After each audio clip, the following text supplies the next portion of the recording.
प्रिय दोस्तों नमस्कार। आज हम बात करेंगे छत्तीसगढ़ बोर्ड का जो त्रैमासिक परीक्षा होने वाला है कक्षा 8वीं का विषय गणित का पूरा वायरल पेपर और रियल पेपर, साथ में इसके फुल सॉल्यूशन के बारे में भी बात करेंगे। तो अगर चैनल पर आप नए हो तो चैनल को सब्सक्राइब करके बेल आइकन का बटन प्रेस कर लीजिए। जैसे ही मैं त्रैमासिक आकलन के जो पेपर है कक्षा 8वीं के सभी सब्जेक्ट आपको प्रोवाइड कराऊं, त्रैमासिक हो, अर्धवार्षिक हो या वार्षिक, सभी के सभी हमारे चैनल पर पेपर के वीडियो प्रोवाइड कराए जाते हैं। तो आप चैनल को सब्सक्राइब करके जरूर रख लीजिए। समय दिया जाएगा 3 घंटे और पूर्णांक रहेगा 80।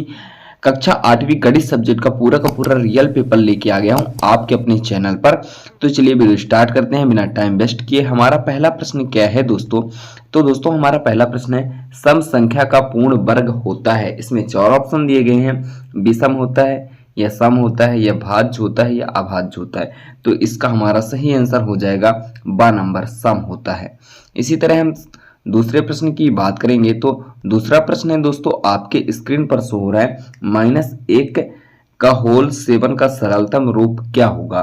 तो इसका हमारा सही आंसर स नंबर होगा -1। इसी तरह प्रश्न 3 नंबर है, प्रश्न क्रमांक 3 है, दो समांतर रेखाओं के बीच की दूरी सदैव रहती है, कम रहती है, ज्यादा रहती है, समान रहती है या समान रहती है? तो इसका सही ऑप्शन हो जाएगा सा नंबर, समान रहती है। इसका सा नंबर सही आंसर हो जाएगा, समान रहती है।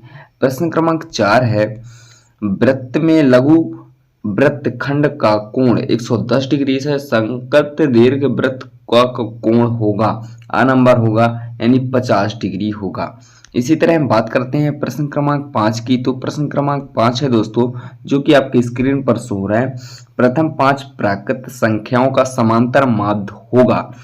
तो प्रश्न क्रमांक 5 है, पहला ऑप्शन है 1, दूसरा है 2, तीसरा है 3 और चौथा है 4।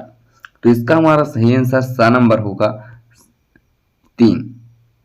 इसी तरह हम बात करेंगे नेक्स्ट प्रश्न की। तो प्रश्न क्रमांक 6 है हमारा, निम्न में से 3 से कौन विभाजित नहीं होगा? 42, 78, 13 या 30? तो इसका सही आंसर हो जाएगा 3 से 13 विभाजित नहीं होगा। इसी तरह हम बात करेंगे प्रश्न क्रमांक 7 की। तो दोस्तों हमारा प्रश्न क्रमांक 7 क्या है? तो दोस्तों हमारा प्रश्न क्रमांक 7 है, जांच कीजिए कि 3, 4, 5 का पाइथागोरस त्रिक है अथवा नहीं है। तो प्रश्न क्रमांक 7 का आंसर देख लेंगे, जो कि आपके स्क्रीन पर शो हो रहा है। प्रश्न क्रमांक 7, पाइथागोरस अथवा नहीं है। इसका हल हो जाएगा, ये हल दिया गया है, 3 का स्क्वायर 4 का स्क्वायर बराबर 9 प्लस 16 बराबर 25, 5 का वर्ग। यह पाइथागोरस का ट्रिक है। इसी तरह हम बात करेंगे दोस्तों प्रश्न क्रमांक 8 की। तो प्रश्न क्रमांक 8 है, जो कि आपकी स्क्रीन पर शो हो रहा है, सरल कीजिए -4 के घाते 14 गुणे -4 के घाते 7। तो प्रश्न क्रमांक 8 जो कि आपके स्क्रीन पर शो हो रहा है, प्रश्न क्रमांक 8, यह इसका सरल रूप है। आप इसका स्क्रीनशॉट कर लेंगे। -4 के घाते 14 प्लस 7 बराबर -4 के घाते 21। इसका सही आंसर हो जाएगा। प्रश्न क्रमांक 9 की बात करेंगे दोस्तों। तो प्रश्न क्रमांक 9 है, 6 सेंटीमीटर का रेखाखंड खींचकर उसे 5 समान भागों में विभाजित कीजिए। तो प्रश्न क्रमांक 9 का आंसर देख लेंगे, जो कि आपकी स्क्रीन पर शो रहा है। प्रत्येक भाग की लंबाई 6/5 बराबर 1.2 सेंटीमीटर होता है। प्रश्न क्रमांक 9 हो गया। प्रश्न क्रमांक 10 है, एक कार 3 घंटे में 600 किलोमीटर की दूरी तय करती है, तो बताओ 7 घंटे में कितनी दूरी तय करेगी? प्रश्न क्रमांक 10 है।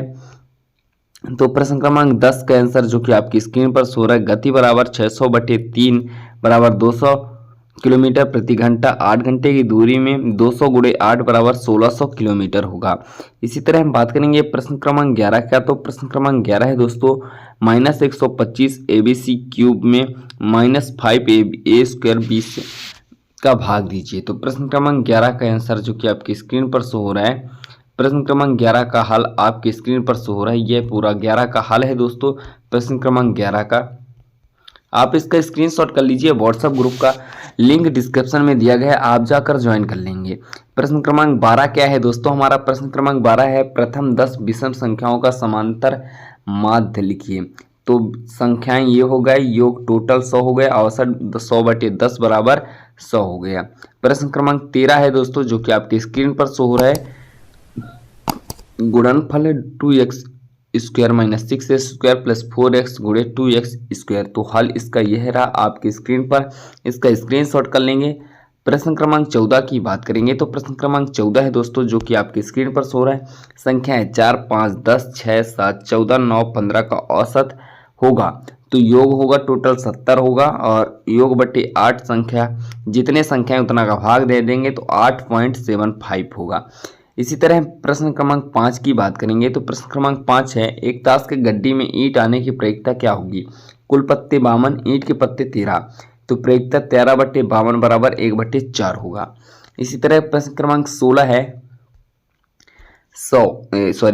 प्रश्न क्रमांक 16 है 10 इंटू -10 का मान विधि से ज्ञात कीजिए, तो -100 होगा। और प्रश्न क्रमांक 17 है, जो कि आपकी स्क्रीन पर शो रहा है, प्रश्न क्रमांक 17, जिसमें पहला है हमारा 7x - 6 इंटू 15x - 2 का गुणनफल ये होगा, जो कि आपकी स्क्रीन पर शो रहा है 105x square minus 104x plus 12। इसी तरह यह सेकंड रहा और यह 18 नंबर का रहा पूरा का पूरा। आई होप दोस्तों यह वीडियो आपको अच्छा लगा हो तो वीडियो को लाइक करके चैनल को सब्सक्राइब कर लीजिए और बेल आइकन का बटन प्रेस कर लीजिए। जैसे मैं कोई नया वीडियो अपलोड करूं तो आपको नोटिफिकेशन सबसे पहले प्राप्त हो।